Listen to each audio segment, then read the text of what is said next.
Does Cognizant reject after documents verification? जो भी fresher है उनके मन में ये डाउट आता है कि क्या आफ्टर डॉक्यूमेंट्स वेरिफिकेशन उनका रिजेक्शन हो सकता है कॉग्निजेंट में। तो आज की इस वीडियो में मैं पूरा प्रोसेस एक्सप्लेन करने वाला हूँ। कौन कौन से रीजन से आपका रिजेक्शन हो सकता है और कौन कौन से रीजन से आप अपना डॉक्यूमेंट्स को वेल प्रोवाइड कर सकते हो जिससे आपका रिजेक्शन नहीं होगा। तो वीडियो को शुरू करते हैं। अगर पहली बार आपने मेरे चैनल पे विजिट किया तो जल्दी से इस चैनल को सब्सक्राइब कर लीजिए, क्योंकि ऐसा इन्फॉर्मेटिव वीडियो आपको लगातार मिलता रहेगा। सो पहला डाउट है आपके मन में, क्या डॉक्यूमेंट्स वेरिफिकेशन के बाद आपका रिजेक्शन हो सकता है? तो डेफिनेटली हाँ, हो सकता है। अगर आपका डॉक्यूमेंट्स वेरिफिकेशन हो रहा है और उसमें कुछ ऐसा रीजन आ जाए या फिर आपका परसेंटेज क्राइटेरिया मैच ना करे या फिर कोई फेक डॉक्यूमेंट्स हो, वो सब रीजन होता है जिसके वजह से रिजेक्शन हो सकता है मोस्टली। ओके। और बैकग्राउंड वेरिफिकेशन में आपका एड्रेस अगर गलत निकल जाता है, आपने रॉन्ग एड्रेस प्रोवाइड किया है, तो उस रीजन से भी रिजेक्शन हो जाता है कुछ कैंडिडेट का। ओके। मोस्टली आप अगर आपका ऑनबोर्डिंग का प्रोसेस चल रहा है तो आपको ट्राई करना है विथ इन 1 वीक आपको सब डॉक्यूमेंट्स को अपलोड कर देना है। जैसे ही आप डॉक्यूमेंट्स को अपलोड कर दोगे तो क्या है कि वो प्रोसेस बैकग्राउंड वेरिफिकेशन थोड़ा जल्दी कर पाएंगे उनके साइड से, और उसके बाद आपका डॉक्यूमेंट्स अप्रूव किया जाएगा उनके साइड से। जैसे ही आपका डॉक्यूमेंट्स अप्रूव हो जाता है उनके साइड से, तो फिर आपका वेरिफिकेशन 100% कंप्लीट हो जाता है, और 100% कंप्लीट होने के बाद आपको ऑनबोर्डिंग पास मिल जाता है। सो गाइस, अगर आप एज ए फ्रेशर ज्वाइन कर रहे हो तो ये ध्यान में रखना है कि हाँ, रिजेक्शन होता है, और इससे बचने के लिए आपको एक प्रॉपर एड्रेस देना है, कंप्लीट एड्रेस देना है। अगर आप अपना परमानेंट एड्रेस हो या फिर अपना टेम्प्रोरी एड्रेस जो भी दे रहे हो, मैटर नहीं करता है, कोई भी एड्रेस दे रहे हो आप, वहाँ अगर आपको कुछ पार्सल शेयर करते हैं या फिर कुछ डॉक्यूमेंट शेयर करते हैं वो लोग आफ्टर ऑनबोर्डिंग, तो आपको हाथ में मिलना चाहिए, आपको हैंड में मिलना चाहिए वो डॉक्यूमेंट्स को। अगर वो डॉक्यूमेंट्स नहीं मिल पाता है या फिर वो डॉक्यूमेंट्स रिटर्न चला जाता है तो वो प्रॉब्लम क्रिएट कर सकता है आगे चल के आपके लिए। ओके। और मोस्टली बैकग्राउंड वेरिफिकेशन में आपका एड्रेस और आपका डॉक्यूमेंट्स चेक किया जाता है। अगर आप एक प्रॉपर डॉक्यूमेंट्स एक सीरियल वाइज अरेंज करके डॉक्यूमेंट्स को अपलोड करते हो, बाई चांस अगर आपका ईयर वाइज मार्कशीट है तो आप ईयर वाइज ही मार्कशीट सबमिट कीजिए। ओके।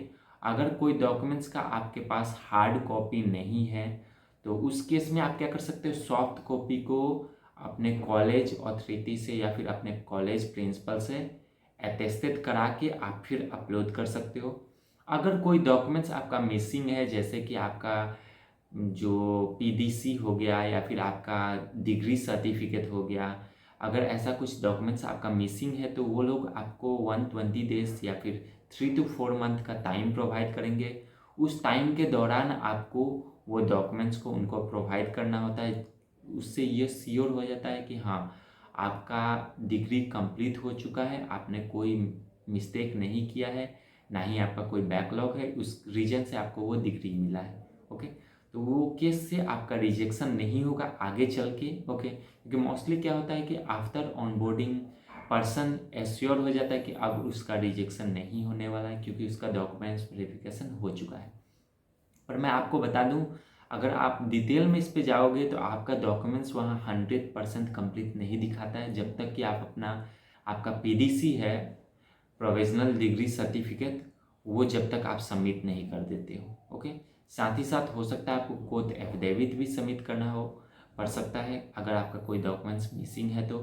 और अगर वो कोई आपसे रीजन पूछते हैं कि क्या रीजन से कोई डॉक्यूमेंट्स आपका मिसिंग है, तो आप एक वैलिड रीजन दो। अगर आपका कोई मेडिकल रिलेटेड इश्यू था तो आप मेडिकल रिलेटेड इश्यू दो। कोई प्रॉपर एक रीजन देना है आपको। अगर वो वैलिड रीजन है तो ही आपको देना है। ओके। फेक कोई न्यूज़ या फिर फेक कुछ ऐसा क्रिएट करके उनको नहीं बताना है। अगर आप कुछ फेक इन्फॉर्मेशन उनको प्रोवाइड करते हो, अगर उसके लिए वो आपको मेडिकल सर्टिफिकेट मांगते हैं, अगर आप नहीं सबमिट कर पाओगे तो उस रीजन से भी रिजेक्शन हो जाएगा। ओके। जो भी आप डॉक्यूमेंट्स उनको प्रोवाइड करें, आप एश्योर करो कि हाँ, वो एक ओरिजिनल कॉपी है, आपको स्कैन करके उसको सबमिट करना है और उसमें कोई भी डॉक्यूमेंट्स में मिस्टेक बिल्कुल भी नहीं रखना है। आपको arrange wise clear copy submit करना है, वो भी कलर कॉपी।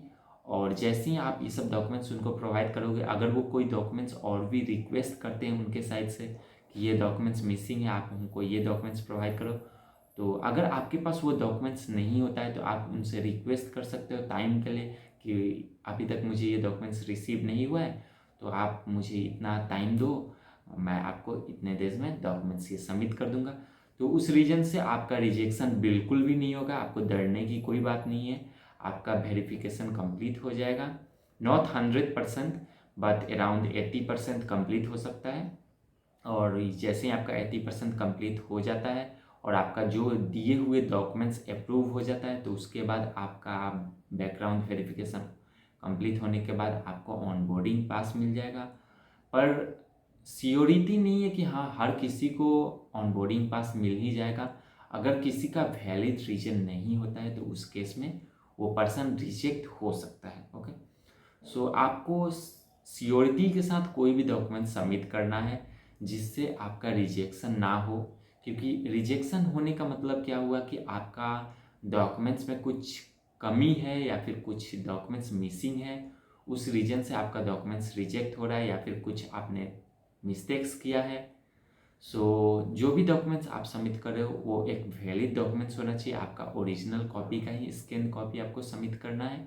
और जैसे ही आपका डॉक्यूमेंट्स पूरा सबमिट हो जाता है, उनके साइड से वो श्योर हो जाते हैं कि हाँ आपका जो भी डॉक्यूमेंट्स दिया गया है वो वेरीफाई 100% हो चुका है, तो उसके बाद आपका रिजेक्शन नहीं होगा। पर उसके पहले रिजेक्शन हो सकता है। सो आप डेफिनेटली इसका टेंशन बिल्कुल ना लो।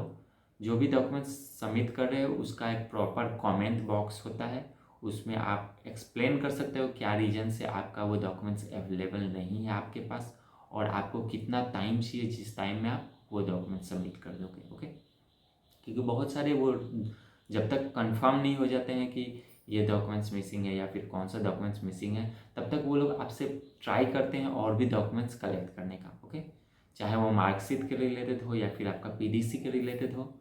और जैसे ही आप ऑनबोर्ड हो जाओगे तो आपको एक मेल आता है जिसमें मेंशन रहता है कि आपको विथ इन 120 डेज में आपको पीडीसी सबमिट करना है। ओके, सो उसको आप थोड़ा चाहो तो एक्सटेंड भी कर सकते हो, कोई वैलिड अगर आपके पास रीजन हो तो, या फिर आपको रिसीव नहीं हुआ हो यूनिवर्सिटी से तो उस रीजन से आप थोड़ा एक्सटेंड कर सकते हो, पर आप ज़्यादा बिल्कुल नहीं कर सकते हो। सो उम्मीद करता हूँ कि आपको ये वीडियो इन्फॉर्मेटिव लगा होगा। अगर ये इन्फॉर्मेटिव लगा हो तो इसको लाइक कीजिए, अपने दोस्तों के साथ शेयर कीजिए, और ऐसे इन्फॉर्मेटिव वीडियोस के लिए आप इस चैनल को सब्सक्राइब कर सकते हैं। तो मिलते हैं आपसे अगले वीडियो में।